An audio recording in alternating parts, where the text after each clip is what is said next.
राधे राधे दोस्तों, जय श्री कृष्णा। आज हम हस्तरेखा के विषय में वीडियो लेकर आए हैं। आज हम विवाह रेखा के विषय में बात करेंगे।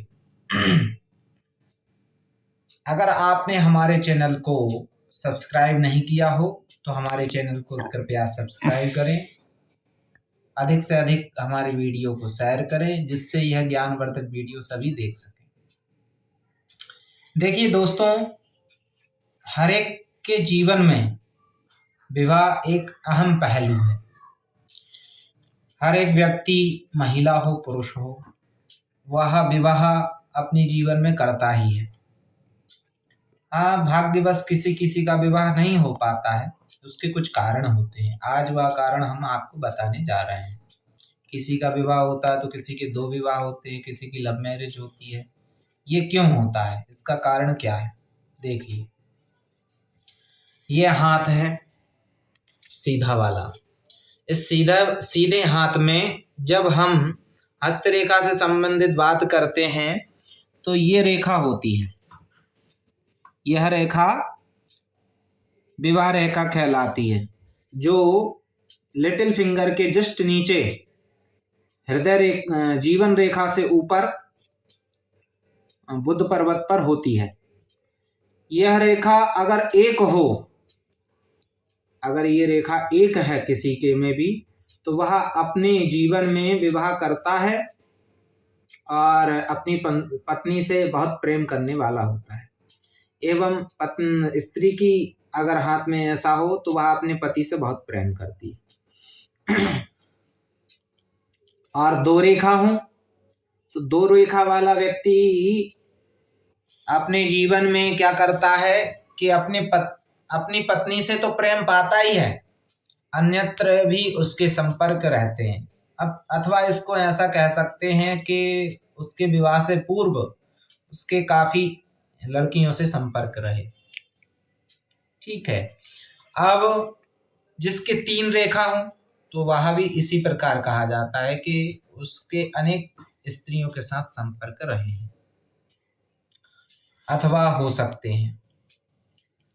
ऐसा इन रेखाओं से 3 रेखा 2 रेखाओं से देखा जाता है। अब ये एक रेखा हो अथवा 2 रेखा हो और वह रेखा बुध पर्वत से नीचे से आती हुई और ऊपर की तरफ मुड़ जाए, ऊपर की तरफ मुड़ जाती है, तो ऐसे व्यक्ति का विवाह नहीं होता है। और विवाह होता है तो विवाह होने के कुछ वर्षों बाद ही पत्नी समाप्त हो जाती है अथवा पति समाप्त हो जाता है और उसका जीवन अगर ऐसा भी नहीं होता है तो वह तलाक हो जाता है। अगर उसका पति अथवा उसकी पत्नी नहीं मरे हैं तो क्या होता है कि उन दोनों के बीच में बहुत ज़्यादा झगड़ा होता है और ऐसे व्यक्ति अपने विवाह जीवन में सुखी नहीं रह पाते हैं। ऐसे व्यक्ति तलाक भी कर लेते हैं, ऐसे व्यक्तियों का तलाक भी हो जाता है। दूसरी बात यह है कि ये लव मैरिज का भी एक स्थान कहा गया है, क्योंकि प्रेम विवाह भी होता है किसी किसी का। तो प्रेम विवाह के योग क्या होते हैं? प्रेम विवाह के योग बताते हैं कि यहाँ पे रेखा तो दिख रही है अच्छी, इसके बाद क्या है कि ये जो हाथ का ये जो लंबाई है, चौड़ाई, इसकी जो लंबाई है हाथ की, इस गद्दी की इस तरफ की अंगूठा और तर्जनी की तरफ की जो गद्दी की लंबाई है वह ज़्यादा होनी चाहिए इस तरफ के हाथ से। अगर ज़्यादा होती है तो ऐसे व्यक्ति का प्रेम विवाह होना स्वाभाविक ज़्यादा परसेंट उसका प्रभाव बढ़ जाता है कि उसका प्रेम विवाह होगा। अब बात ये आ जाती है कि ऐसे ही हाथ की अगर लड़की का भी हाथ ऐसा ही हो, लड़के का भी हाथ ऐसा ही हो और वह एक दूसरे से प्रेम करते हैं तो उनका 100% ही प्रेम विवाह होता है।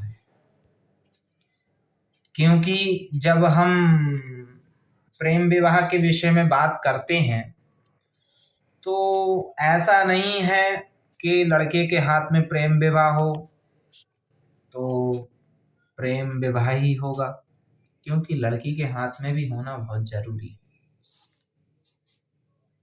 दोनों के हाथ में जब प्रेम विवाह होगा तब तो आपस में वो सक्सेसफुल होगा। हाँ, 100% हम कह सकते हैं कि अब प्रेम विवाह इन दोनों का हो जाएगा, किसी भी प्रकार से हो जाएगा। इनके घर वाले मान जाएंगे, ऐसा भी कह सकते हैं, अथवा ये भाग जाएंगे, ऐसा भी कह सकते हैं। तो ये हमने आपको विवाह रेखा के विषय में बताया। अगर ऐसी रेखाएं जिनकी हाथ में होती हैं तो वह उनके जीवन में वैसा वैसा प्रभाव रेखा के अंतर्गत होता है। ऐसे ही ज्ञानवर्धक वीडियो को प्राप्त करने के लिए हमारे चैनल को सब्सक्राइब करें एवं बेल आइकन दबाएं। जय श्री राधे, जय श्री कृष्ण।